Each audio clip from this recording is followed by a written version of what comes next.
আসসালামু আলাইকুম এভরিওয়ান। আজকের যে ভিডিওটা আমি শেয়ার করবো আপনাদেরকে, এই ভিডিওটা হয়তো আমার লাইফের সবচেয়ে ইম্পর্টেন্ট একটা ভিডিও। আর সবচেয়ে আসলে কিভাবে আসলে আমি জানি না এই ভিডিওটাকে আমি এক্সপ্লেন করবো, তবে এই ভিডিওটা আমার মনে হয় সবার সাথে শেয়ার করা উচিত। তোমরা সবাই জানো যে আমার কাবিনের ঠিক আগের দিন রাতে আমার আম্মু গিয়ে একদম অসুস্থ হয়ে গিয়েছিল। তো আমি আমার কাবিনের আগের দিন রাতে আমার ভেন্যু সব কিছু সিলেক্ট করা ছিল। সো সাডেনলি আসলে এটা আমরা যে চেঞ্জ করবো বা কিছু একটা, এটার কোনো আসলে ওয়ে ছিল না। হঠাৎ করেই আমি আমার কাবিনের আগের দিন রাতে যখন আমি মেহেদি দিতে যাব, ঠিক ওই মুহূর্তে আমার কাছে কল আসে যে আমার আম্মা হসপিটালাইজড হয়ে গেছে। তো আমি গিয়ে তখন অর্ধেক রাস্তা থেকে আমি হসপিটালে ব্যাক করি। তো এই রাতের বেলা আমরা আম্মাকে নিয়ে 3টা হসপিটালে ঘুরেছি।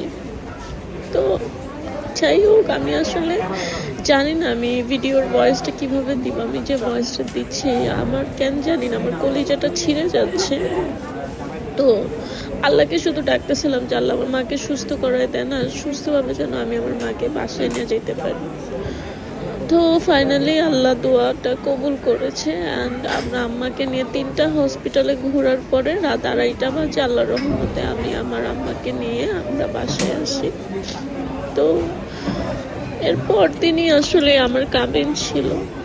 আমি আসলে জানি না সেই দিনটা আমি কিভাবে নিজেকে আসলে এত স্ট্রং রেখেছি। আমার মনে হয় আল্লাহ প্রদত্ত, আমাকে আল্লাহ এমন একটা স্ট্রং বানাই দিছে। কারণ আমার আম্মুর আমি একটাই মেয়ে, আমার আম্মুর আর কোনো মেয়ে নাই। আমরা 3 ভাই বোন। তো আমার আম্মু মূলত আমার জন্যই আরো বেশি অসুস্থ হয়ে গেছিল। তো আমার খুব খারাপ লাগতেছিল সেদিন, আমার খুব কান্না আসতেছিল, কিন্তু আমি আমার মায়ের মুখের দিকে তাকায় আমি একটু কান্নাও করতে পারি নাই। খুব খারাপ লাগতেছিল আর আমার খুব অবাক লাগতেছিল। আসলে এই দিনটাই মনে হয় সব মেয়েদের লাইফে আসে যে একটা মেয়ে ছোট থেকে একটা বাসায় বড় হয়, এত বছর থাকে, সাডেনলি তাকে আরেকটা বাসায় চলে যেতে হয়। নতুন একটা বাসা, নতুন একটা পরিবার, সেই পরিবারটাকে নিজের আপন করে নিতে হয়। আলহামদুলিল্লাহ আমার ইনলস হাউসের সবাই অনেক ভালো। সবাই দোয়া করো যাতে সবাই এমন থাকে, আমিও যেন সবাইকে আপন করে নিয়ে সামনে আগায় যেতে পারি। তবে আমার খুবই অবাক লাগে যে মেয়েদের জীবনটা আসলে কতটা অদ্ভুত, তাই না? তাদের মনে হয় নিজের বাড়ি বলে আসলে কিছুই নাই, বাবার বাড়ি, তারপরে আবার গিয়ে চলে যেতে হয় আরেকটা বাড়ি। তো আসলে কোনটা তাদের নিজের বাড়ি?